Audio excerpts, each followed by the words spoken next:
everyone, I'm Polly Jones. I'm a media production student here at VCU, and today I'm at the City South campus, the home of our health, education and life sciences faculty, to find out more about the myths and the truths behind the COVID vaccine. I'm going to be talking to one of our students who's been working at the vaccine centre to find out a bit more. So come and join me. Hello. Hi. And here is my lovely chair. And our lovely, if I just turn around, student. Hi Rosemary, I'm Polly, I'm a student blogger. If you could introduce yourself though to our audience, that would be fantastic. Yeah, so I am Rosie, I am a speech and language therapy student, I'm in year 2. Over the summer I am still doing shifts at the vaccination centres in Birmingham. I've been working at Millennium Point and Edgbaston, and also on the mobile vans, which you've probably seen around town. So obviously working at the centre, you get loads of questions probably about the vaccine, or even people asking you about the kind of rumours or hoaxes going around on the internet. Yeah. What kind of experiences have you had with that then? I've had quite a few. So the big one obviously is saying about the chip in the arm and it's all going to be like magnetic, your arm. It's not. It really isn't. It is just a fluid. It is just a liquid.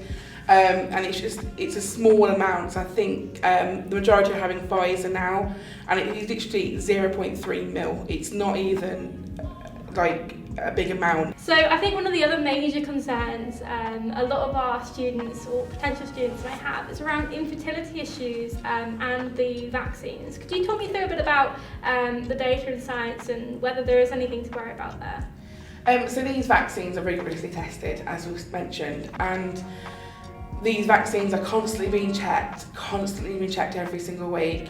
We always say that if you are pregnant, you are better off to get the Pfizer vaccine, because at the moment we are seeing an increase in numbers of COVID cases in pregnant women. And it is completely safe in breastfeeding, in pregnancy and fertility. And obviously a lot of our students also come from a wide range of religious backgrounds, and they're concerned about animal products used in the vaccine. Do you know if there's any ingredients of concern, anything like eggs or pig fat or anything like that? As far as I'm aware, the Pfizer vaccine is vegan friendly. And even looking at the ingredients list, there's nothing that's really outspoken for allergies. So to anyone who's also maybe concerned about potential side effects of the vaccine, is there anything that you've either answered questions of or even had experience yourself in?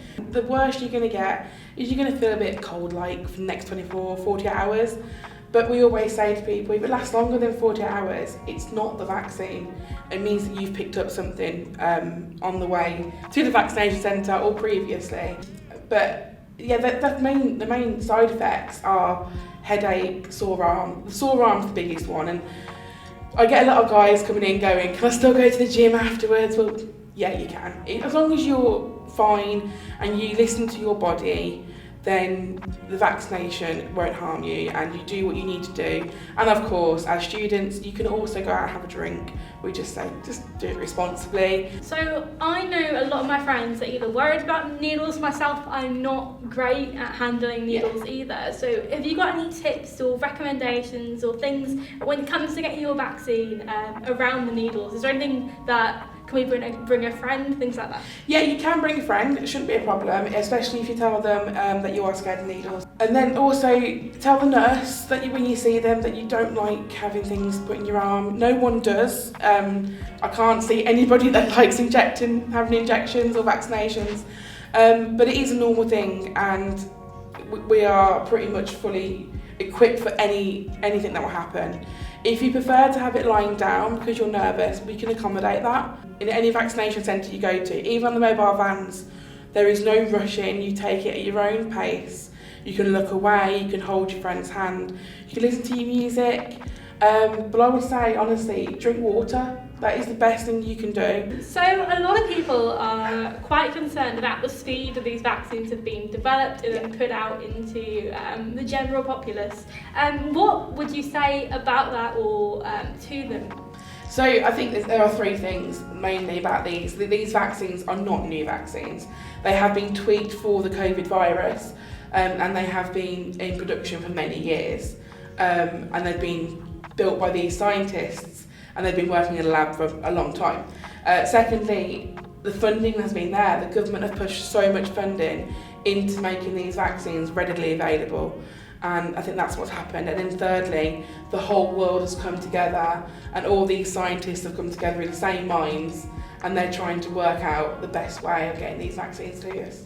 So a lot of people are worried that by having the vaccine, you're actually being injected with a live strain of COVID-19 and that you then may pass it on to others. Could you talk me through a bit about that and maybe even where to find out more information? Yeah, so firstly, the vaccine does not contain COVID-19. So there is no way the vaccine can give you COVID-19.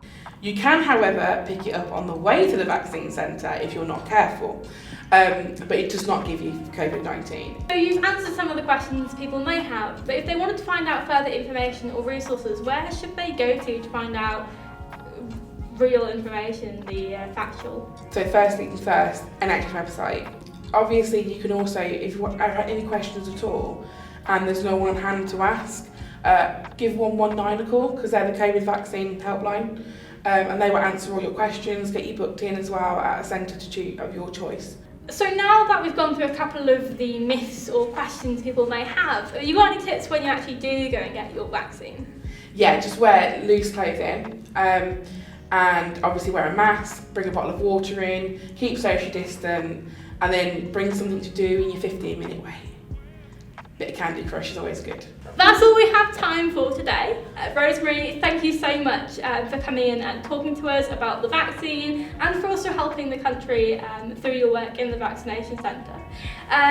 Anything you've linked we're going to give to our viewers in the description and comment box below, so make sure you check that. Thanks very much again and bye everybody.